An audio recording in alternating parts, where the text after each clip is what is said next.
From his home in the San Francisco Bay Area to rural America, Mexico, Cuba, Poland, Italy, Mongolia, and Vietnam, on topics including current culture and music, traditional folk art, American Indian culture, vintage railroads, mountain climbing in the High Sierra, and political dilemmas in contemporary society. Warren Haack's groundbreaking anti-war film, Selective Service System, is in the permanent collection of the Academy of Motion Picture Arts and Sciences. As a musician, his talents led him into the art of sound design, which he teaches at De Anza College, and he's finished the second edition of a book on that subject. Welcome, Warren. Yeah, come on in and join the conversation. All righty. Yeah. So, yeah, you're not in Modesto now, but I understand that you grew up here, were born here before you embarked on this wonderful career of yours? I was born in Modesto. Actually, growing up is overrated, but I did go to high school at Downey, graduated from Downey and Modesto JC. I left to go to San Francisco State, where I was flunking out of business, and I took a film class to bring up my GPA, and that changed history. One of my first teachers, Jim Goldner, encouraged me to get involved in sound because I was a musician, and that was kind of the trajectory that I continued for many years. Uh-huh. So you started out in sound design. That's an interesting art form. Can you tell us a little bit about that? I mean, what's involved with sound design? Well, sound, remember, sound contains both not only the content of film, that is the dialogue, but it also includes the emotional and psychological aspects, such that you can add content to a picture by adding sounds. And I do this in my class. Last quarter, I gave the students a 2-minute clip with 100 different sound effects, and they, depending on their upbringing and their sensitivities, they imbue the picture with sounds. In other words, if you took a picture of somebody standing at a beach or standing in the woods and you heard birds chirping, it would indicate that it was a happy scene. If you had a thunder booming, it would be ominous. If you had sirens over it, it could be threatening. So you can, with sound, you can subtly create feelings and of the picture. Uh-huh. So you started there, but then you morphed into filmmaking in a broader sense? No, actually, I started in filmmaking, and okay. Yeah, and after I graduated, actually, I ran a recording studio in San Francisco for 8 years, and that's how I got into sound. And then when I came, after that ended, I always stayed focused in sound. But being a musician, sound was and is always in my mind. So what kind of musician? What's your instrument? I play guitar. I play rhythm guitar. Actually, I have a clip I'm going to show. Okay. Let's come back to that. What I'd like to do is start out with a clip, since I'm over 2 blocks from this large body of water called the Pacific Ocean in Half Moon Bay. We were called to it started out to take some drone shots of a potential convention center a developer wants to build here, and it turned into just making a little short film. The interesting thing is a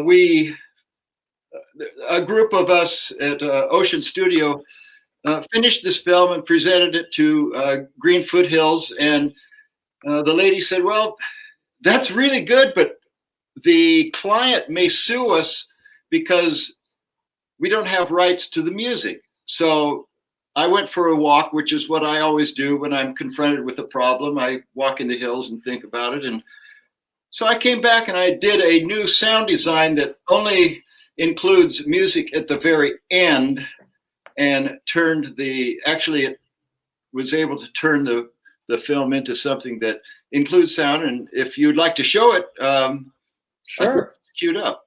All right, let's bring that on here. There we go. This is it, I'm assuming? Yeah, do you want to go to the beginning? Sure. Let me, there you go. Thank you.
Don't it always seem to go that you don't know what you've got till it's gone?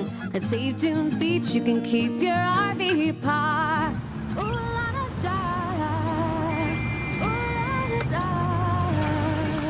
Let's Save Tunes Beach, you can keep your RV parked.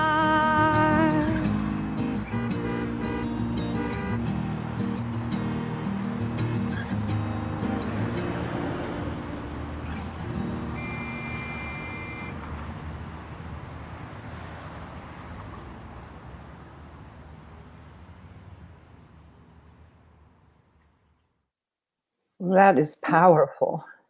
Well, that was a fun little thing, and that shows an example of how you can take sound to, because that was all shot silently, obviously, and so you can take moments of sound and imbue the emotion that you want over the visuals. Yeah. At one point, it kind of raised the hair on the back of my neck when you first, pan this very bucolic scene, and all of a sudden there's this grid and the sounds start getting creepy. It's just, ooh. It was So the question is, how did it turn out? Did it have an impact? What kind of impact? It hasn't. It's waiting to be the moment has not arisen yet. It's just being held in a reserve for when the showdown comes. Okay. Good luck. Was this your point of view too? I mean, are you? Yeah, I made what they wanted, some drone shots for somebody else to edit it, and we waited for 6 months for this editing to happen. And I just said, I'm just going to go ahead and do something, and I did, and this is what I did. Yeah. What was it like learning to film with a drone? Learning what? How was it learning to film with a drone? Well, anybody who owns a drone knows that you have to crash it a few times in order to learn how to fly it. Actually, we took the drone to Mongolia, and I shot some stuff over there, and I was getting pretty good at it. And then it's like anything else, if you don't use it, you forget it. And the drone has a very interesting thing because, you know, it's gone. You can't look at it and see it. You just have to rely on this little green line that goes from where it is to where you are to fly it back to where you think you are. And by golly, here it comes. That's great. Yeah. That's great. So going back to my roots in Modesto, let me bring up a video here. Okay. Let me see. Share video file. And I guess I just click on this. See if it comes up here. Be great. Not yet. Doesn't have a video track. Oh, all right. So let's try this again. Do I have to quit the old video? Yeah, probably, because that's what's on there right now. So stop share or something. Remove from studio. Yeah. All right. All right. So we'll try this one. Video file. It has a. Okay. Here we go. Well, this is. It looks like the video file doesn't have a video track. Oh boy. Well, it plays well on my screen. Okay. Well, then share it. Can you share it? Click the share. Let's try that. Let me try sharing screen here. Yeah. Okay. And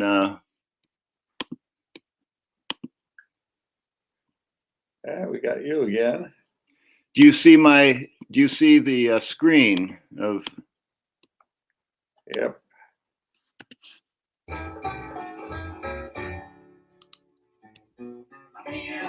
All right. Is that going? Yeah. Yes, we can see Oh, all it. right. Okay, here we go.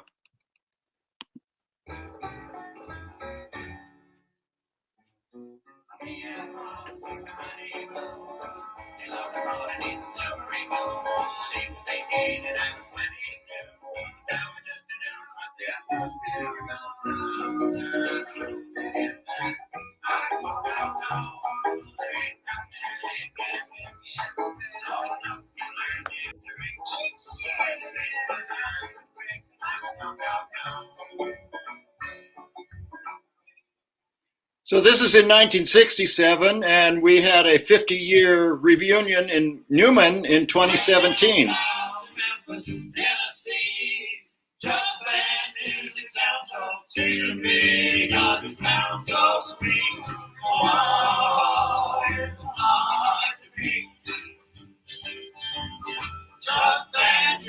Certainly was a treat to me. It's a real jug band. A real jug band full of. Yeah. So tell us about that. Well, the jug band started, or actually the group started. Alan Arapole, Bruce Edwards, Steve Hughes, and myself started in the, like I say, the mid '60s, and we were just out to have fun. That's what jug band music is. It's good time music. It's fun music. And then as the '70s came on, everything changed. We went our ways. We did other things. And about, I don't know, 4 or 5 years ago, we thought we would have a 50th anniversary. And I think Steve Hughes knew somebody that knew the owner, the manager of the West Side Theater in Newman, and we pulled it off, and it was a virtual love fest. I mean, it was a wonderful, it was a special night. People came from everywhere from Portland to San Diego to go to it, and it was a success. And it took place in Newman. Pardon? Yeah. And it took place in Newman. It did. Kind of halfway between Modesto and the Bay Area. I think that was the idea. Yeah. Wow. So what? Where did it take place in Newman? Was there a theater there or something? Obviously I missed it. I'm sorry, I missed it. I am Well, too. the West Side Theater is a theater actually that's owned by Newman and run by Newman. Newman is a very interesting small town. They've got a lot going on there. Mm-hmm. I'm here to tell you that's so true. Yeah. Yeah, we used to do our musicals at the West Side Theater, Newman Performing Arts. But I'm sorry. I'm looking at the clock here and seeing what I have. Sure. So my first film that I received. Now let me see. Am I sharing screen or not? Not now. No. Okay. I want to share screen. Those of us who teach on Zoom, this is not as easy as Zoom. It's not. No, I'm sure it's not. You want to share your pictures there, or is this another video? No, this is so are you seeing that? Just a minute. Selective service system. Yes. Yes. Okay. So this was my first actually kind of success. I was a student, and I won the National Student Film Festival documentary, which premiered in Lincoln Center in 1970 with something it was called the Selective Service System, and it was Sam Green, who did The Weather Underground.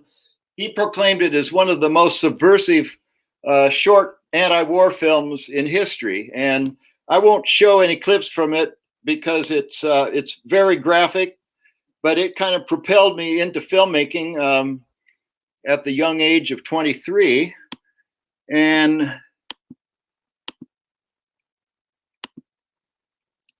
about that same time, I'm going to see if I can share this. Let me see. Stop sharing. Okay. Share video. Tell me if this has sound or not. Okay.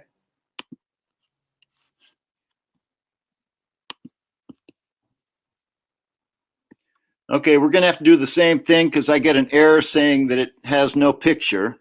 So we're going to share screen.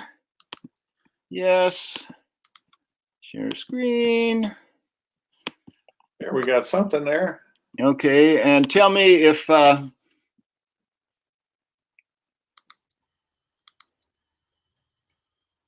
you have, okay. So along about that same time in 1970, Brian Swander wrote a tune called The Ballad of Joaquin, having to do with the folk hero of the Mother Lode, Joaquin Murrieta, and we set off to do a film about it. This was a group of artists, Richard Rios, Carlos Lombraña, Carl Zimmerman, Steve Ewart, myself, Brian Swander, and many, many others. And this is my one foray into narrative filmmaking. And it put me in the hospital with appendicitis because of the stress involved. But we did something quite interesting. And I have just a short clip of it here that I'd like to share with you. Sure. So click on it and make it happen there. There you go.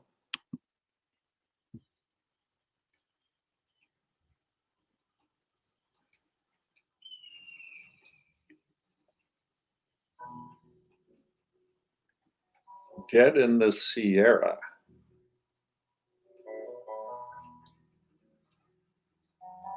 Not far from where I come from, where the gold's still a dream. Living there 100 years ago, bandit called Joaquin.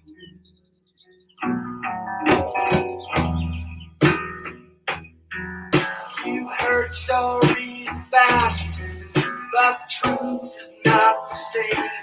About the part about what he lost doesn't keep in pain.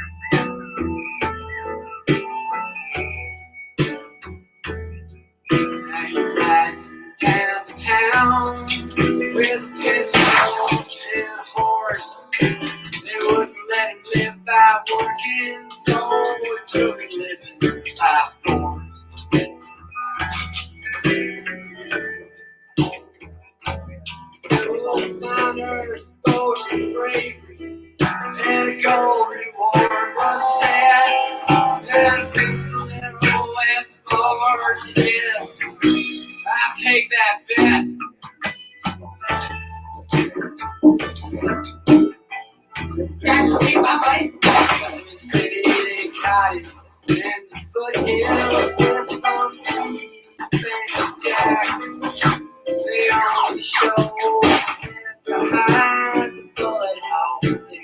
fast.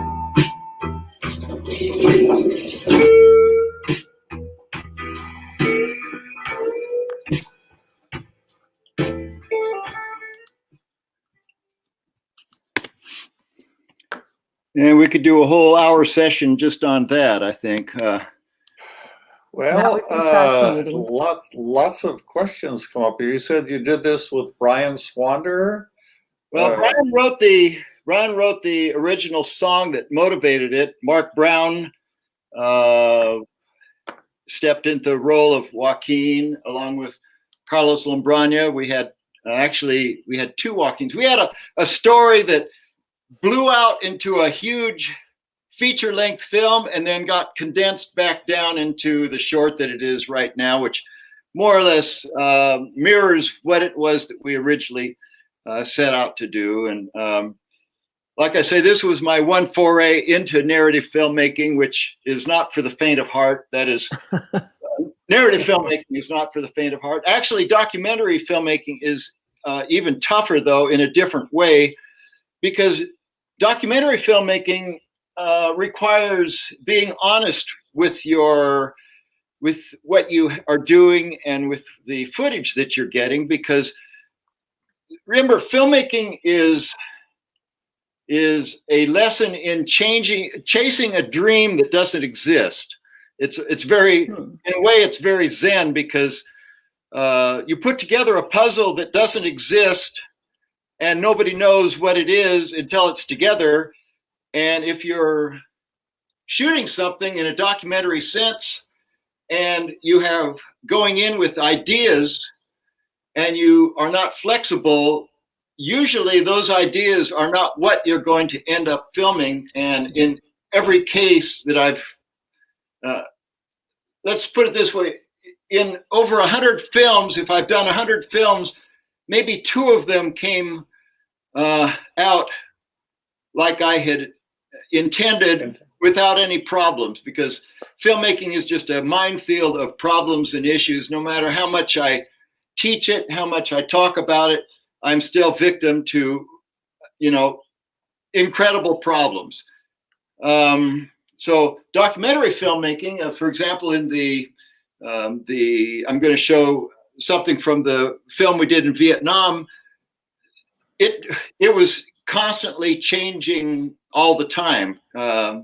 And to be truthful, we had meetings and discussed what was going on, and we changed the trajectory of the film as we were filming in order to compensate for, in this case, the government saying we couldn't interview one person, or somebody else actually died before we got there, et cetera, et cetera. So yeah. It's a very challenging thing. And so to that end, I'm going to go through and show some stills here of some of the films that I've worked on. As you're doing this, would it be a legitimate question to ask what the appeal was for you to do documentary as opposed to narrative filmmaking? There's something in your name. That's a very good question. For me, documentaries embody the people. I mean, it really, it may be music, it might be mountain climbing, it might be about a war that was lost, it might be about traditions, but it's about people. And for that reason, I really am attracted to documentary filmmaking because of the people connection. Okay. I'm going to share, let's go back to share screen. And you can tell me if this is actually... Yeah, well, we've got something on there. There we go. Select all, as I recall, and then you, let's see, you select all. Share the app. Here you go. Okay. Yeah, now we've got them. Now we've got them. All right. Great. So the Alexander String Quartet, who are sitting on the left here, they were they are the kind of the string quartet of San Francisco State, and they were headlining the Beethoven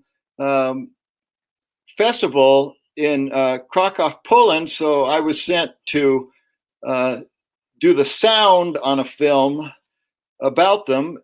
This is a performance that we filmed in the actually in the oldest marketplace in Eastern Europe.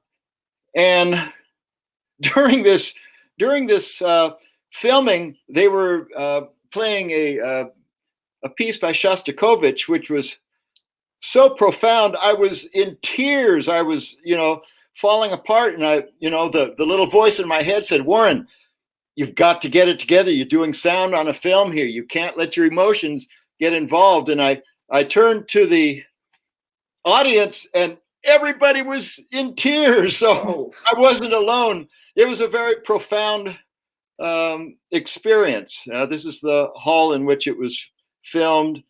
And here they are in the Beethoven Museum. You can see their picture up above, and they're sitting down below. And so this is another film. I was asked to do sound on this one. I did both location sound and post-production sound design. We interviewed Daniel Bernardi, standing in the middle, the director. We interviewed 6 former Viet Cong on what's referred to as the American War. And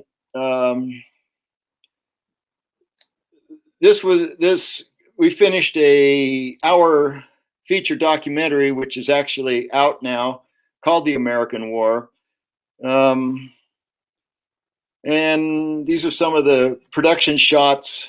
This is me and Bernardi getting ready to do a sequence. The lady on the right, 87-year-old lady, when we interviewed her, Nguyen Thai,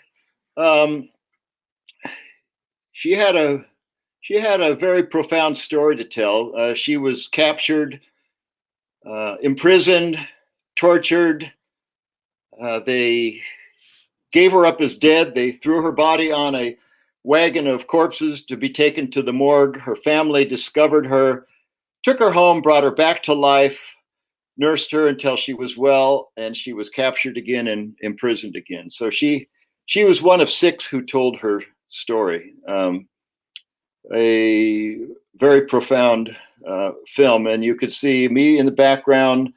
Trang was the translator, and the lady in the background was the government representative who told us if we were straying off of subjects which we were not permitted to talk about, but we never actually did. So it went very well. If I could ask you about that, you said we were sent there. Who produced this, or who sent you there? Well, this was produced by, and Bernardi can correct me because I think it was the Documentary Film Institute, but at San Francisco State, they funded the film. Okay. There. Cuba. I went to Cuba to actually on a lark. I ended up falling in love with the culture. I went back. That was in 2009. I went back in 2010, and in 2011, I said, I'm taking my film equipment. I don't know what I'm going to do, but I'm going to Santiago de Cuba to make a film about the music and dance of Santiago de Cuba, which is not only the birthplace of the revolution, but it's also the birthplace of the music. Here's a typical open-air garage working on the infamous Lada. Here's some shots of Santiago de Cuba, El Che. Che was a doctor. He also played the guitar. He was a musician. Here's a rap group. Here's a folk group. Of course, the legend about all the old cars is very true. Some of them have some interesting accoutrements. Yes. This is the, I'm drawing a blank. Carnival.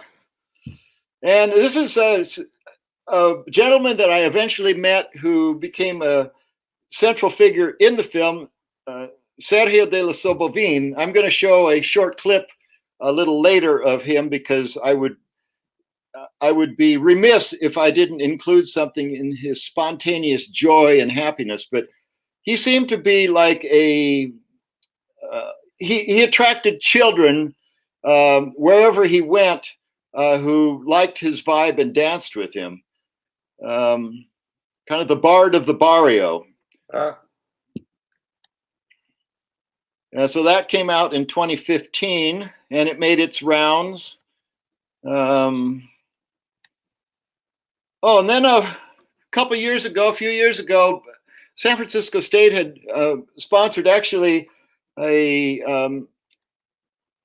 professor of cinematography, Weimin Zhang, every year, except for this last summer, has taken a group of students to a foreign land to learn documentary filmmaking, and she took a group to a town called Montecino, which is near Bologna.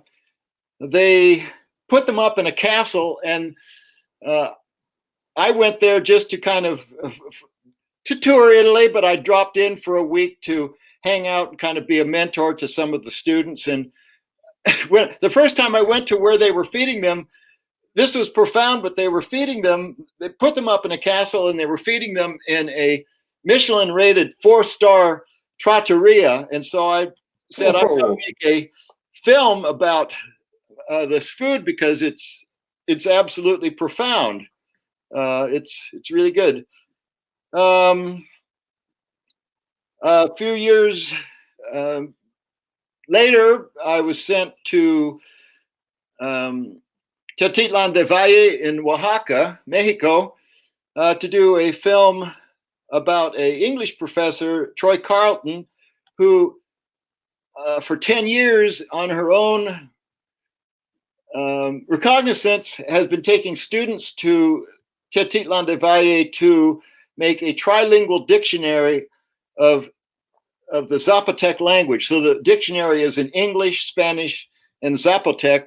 And these are some of her students working. And I made a short film about her, but I fell in love with that culture and ended up going back on my own a few years later, where I could use some of that food, to make another film interviewing Francisco Gonzalez, who knows all the natural plants of the area. This is his mother. She was 90 years old. She had never eaten in a restaurant or eaten a food that came from a package. She's making cacao here. Tetitlán de Valle is a weaving community, and so that was quite profound. Actually, when the virus is lifted, I really want to go back there to meet with Francisco again. 2 summers ago, I went to Mongolia to start a film, which I was going to go back last September, but the train got derailed, and maybe when things resume, I'll go back to finish it. Mongolia is a very special place. This is at a Kazakh wedding in Western Mongolia. Western Mongolia is where the eagle hunters are. And so that's what the film was intended to be about. But right now it's taking a little bit of a hiatus.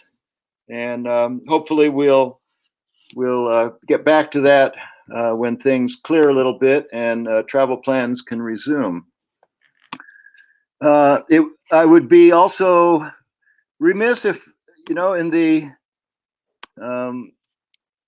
words of somebody like, August Coppola or Bob Freemark, you don't separate filmmaking from backpacking or from doing music or from cooking or any of the other things. It's all a milieu that is part of me. And so backpacking is a very big part of my life. It's what I've done for years. I started.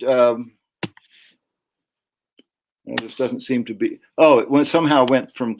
All right, let's try this again. Select all. There we go. There you go.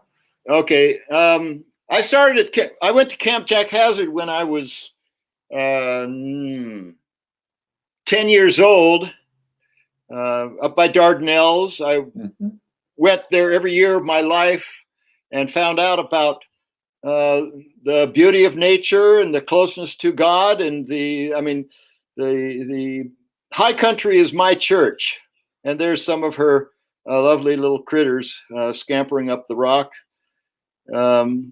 But my backpacking buddy, Bruce Edwards, and I have, in our years of better health or stronger health, we spent as much as 19 days carrying our own food and mainly doing cross-country expeditions.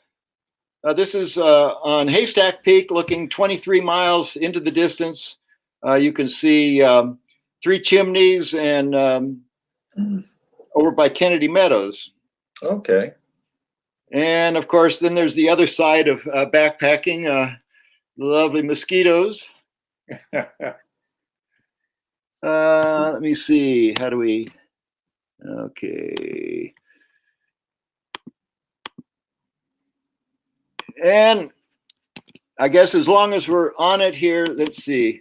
Let's talk a little bit about what's going on. This is. Oh, good. I was hoping you'd give us a bit of the history.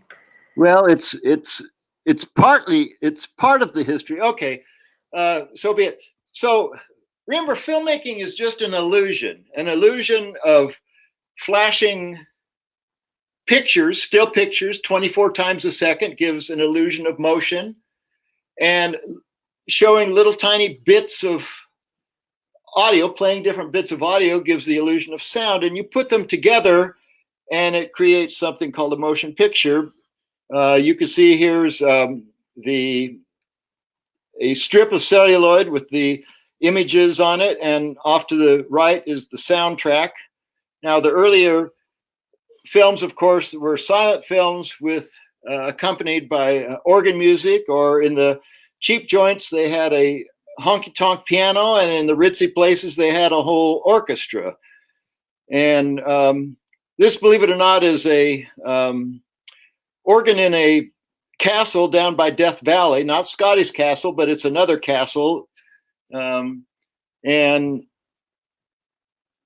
so sound is broken down into three stems, we call them, dialogue, music, and effects. And so you work on these stems separately so that you work with voice only, and then you work with music, and then you work with sound effects, and then you bring them all together.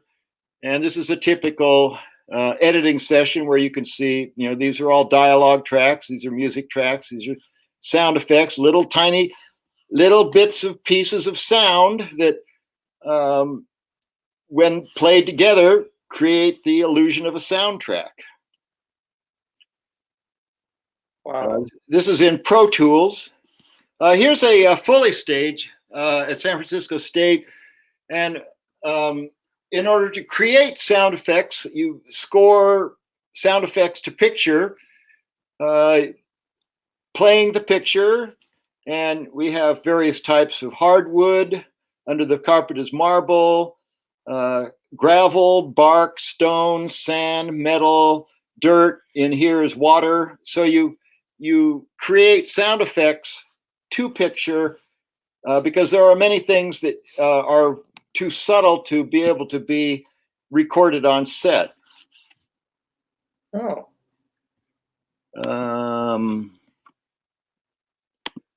Okay, this next one. Here is a little clip from the Santiago is Santiago. This is Sergio and his kids, or just okay. the kids that the Pied Piper seemed to attract. La gente de dígame, música te da salud.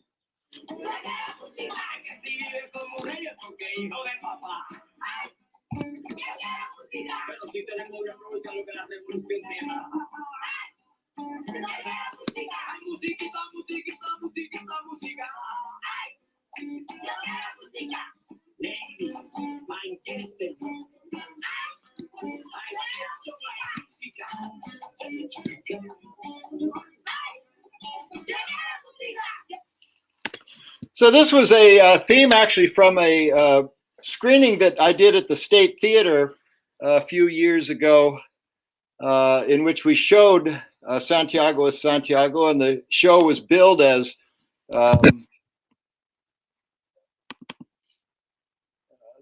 it was billed as a night with music. Okay, Oh. so this, oh darn it. Okay, we're going to try this. Okay, so in my travels to Latin America, included Cuba, Mexico, and now this is in South America. This is in Otavalo, Ecuador. And I just, you know, the kids are just, they're just wonderful.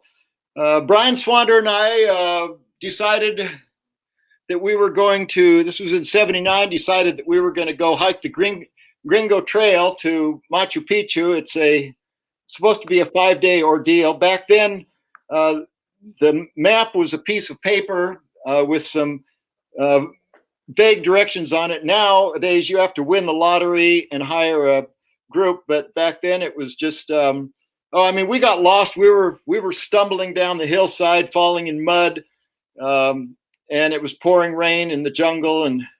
But we did make to Machu Picchu, which is a profound place. This is on the right here, this is the Intihuatana, which is the only example of the hitching post of the sun that exists, because all of them were destroyed by the Spaniards. But as you know, Machu Picchu wasn't discovered until 1911, and now you can't go near this. They've put a big barrier around it because, if you can believe it, they were filming a beer commercial there, how de classe, and the crane bumped the rock and chipped it, so they decided no one can be near the rock. And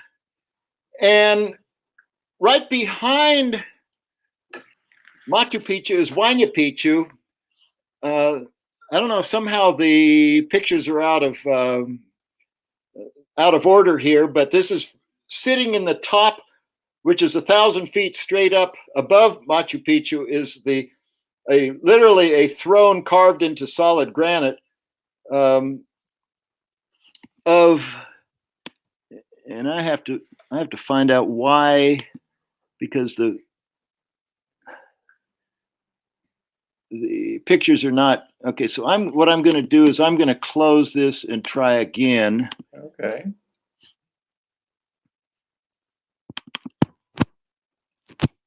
Hello. Okay. Okay. This is better. Okay. So this is part of the sacred tomb of Machu Picchu. Look at the stone carving there. It's absolutely profound. This is going up. You can see climbing up to Huayna Picchu. This is literally a stone staircase at such an angle that it's a little scary. Here's me sitting in the top looking down at Machu Picchu, which you saw before. Later on, I ended up in Bolivia, going into the mines of Potosi to chew cocoa and visit El Tío, which is the devil. And then we went on a road. We heard about a festival in Coroico, not knowing that with the condition of the road, this is now called the most dangerous road in the world because literally 20 people a month were being killed on it. Because if you can imagine, this is a two-way road that goes under waterfalls.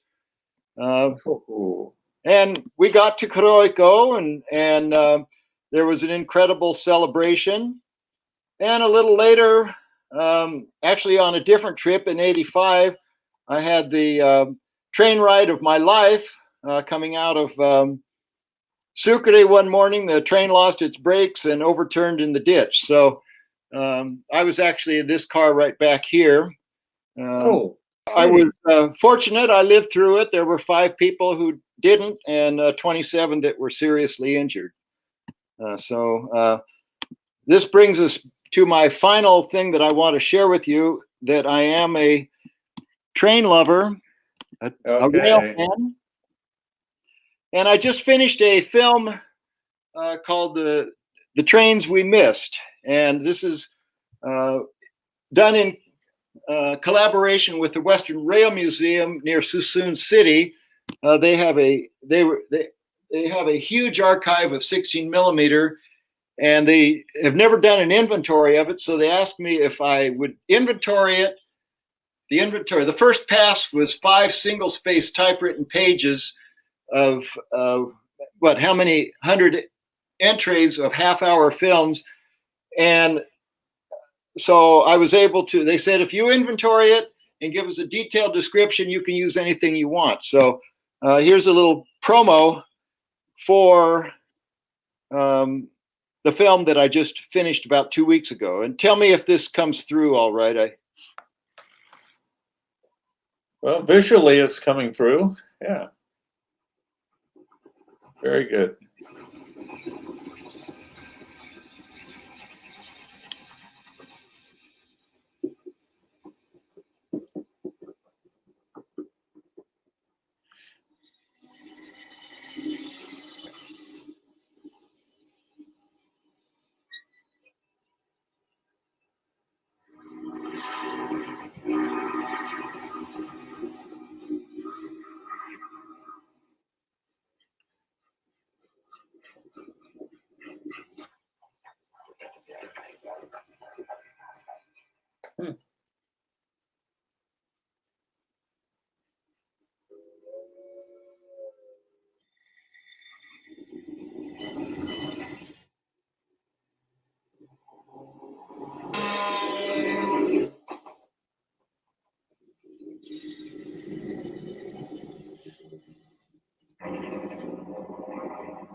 In 1966, Lucius Beebe authored the classic homage to heavyweight varnish, The Trains We Rode.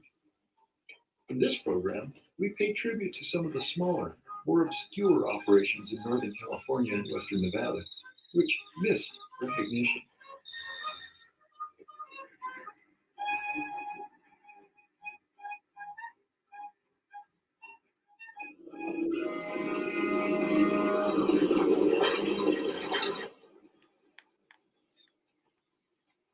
For a sense of proportion, we also view some of the mainline cousins.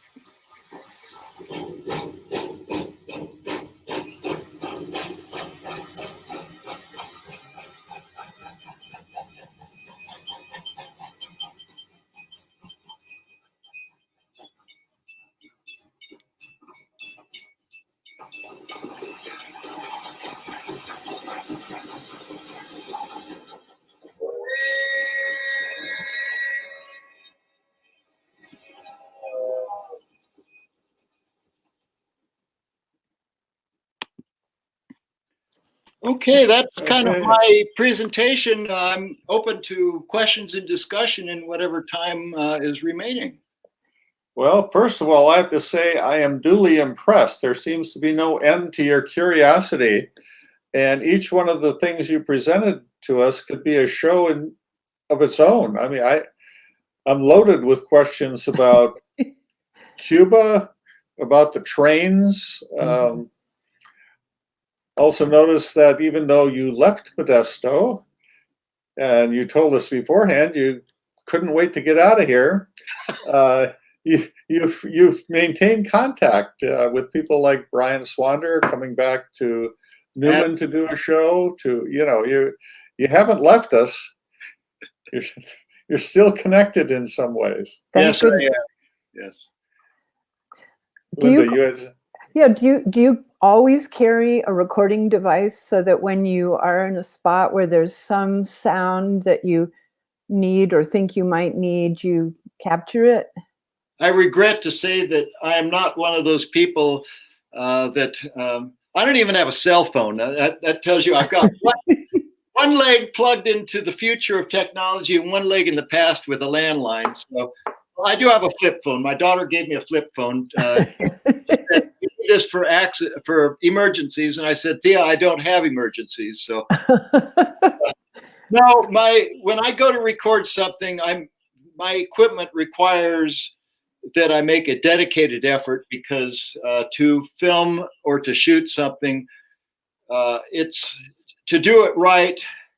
Of course, for sound, I tell my students there's two things that matter, and that is getting your hand on the single most expensive microphone that you can, because the microphone is like the lens to the camera. It's the body of the camera is not so important, but the lens is the glass that turns the reality into a picture, and the microphone is the transducer that turns the sound into a recording medium. So, and then it's where you place the microphone. So my equipment is not small. It's not too portable.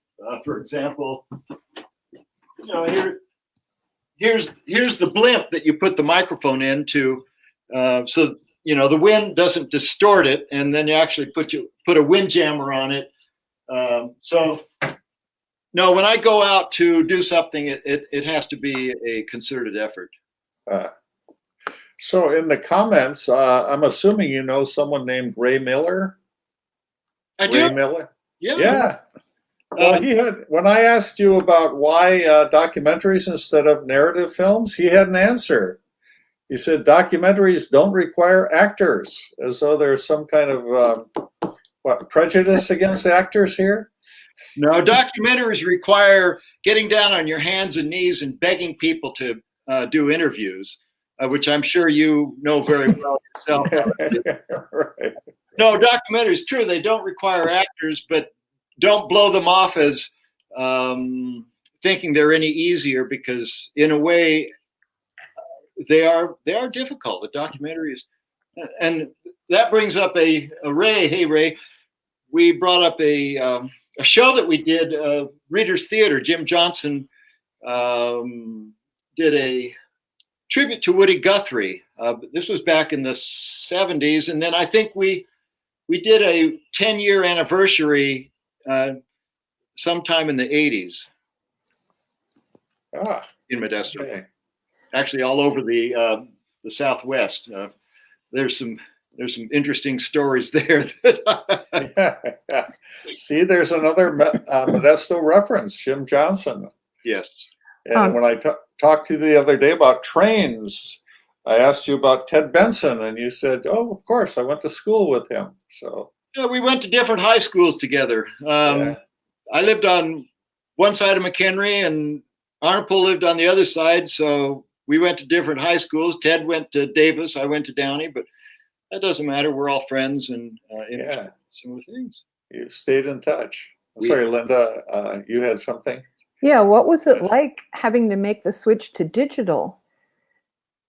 Oh, it was a blessing. Filmmaking in the old days, and I'm only talking about editing.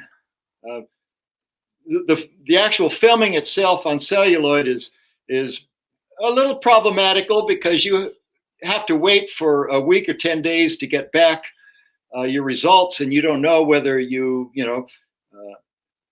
shot a whole 400-foot roll of black leader or not, which I did on occasion. But in digital, wow, I mean, once you learn the tools, you can paint with picture and sound, and it's I never look back. I don't know how we ever managed to make a film with analog technology, but what we did, you use what you have, and you do the best you can with what you have. But the the equipment and the technology that's available today is absolutely incredible, and I wouldn't go back for a moment. Well, thank you. I think we're closing in on the nominal end of the show, and I want to thank you for being with us today. I found it fascinating. I mean, Oh, yeah. as I said, your range of interests and curiosity all begs more and more questions. Going back to your selective service, you know, I want to know more about that, but that would be for another time. So maybe we can do another time. And yeah, thank you very much for interviewing me and allowing me to be on your program. And I wish you the most success. For people who are interested in filmmaking, just remember that it's it's an addiction. Once you get involved in it, nothing else will do. And there's an expression, the best thing you can do in terms of editing, they call it killing your babies. And the more you chop out and cut and throw away, the better the end product is. So thank you very much for allowing me to be on your program, and maybe we can do a continuation with a focus on one of these sometime. that would be wonderful. I would love that. Thank you Yeah. so much, Warren. It was fascinating. Okay. So do I sign out, or do I? I can do it right now. So goodbye for now. Well, Bye-bye. okay. So just the two of us as final last words. Our show next week will include, we're going to invite Diane Sorensen, who is a painter and a sculptor. She does some amazing sculptures focusing on dragons and very mythological kinds of creatures. So I'm going to look forward to that. The last thing I want to say is I want to apologize for the beginning of the program. There was a button I didn't push, so some of the first couple minutes probably didn't get recorded, but we didn't cut Warren out. So Yeah, that's thank heavens. that's the good part. That was the important part. Okay. So I'll see you next week, and goodbye to everyone. Hope you choose us. Well, but if you go to the poetry event, that's okay too. So goodbye for now. Okay. Bye. Goodbye.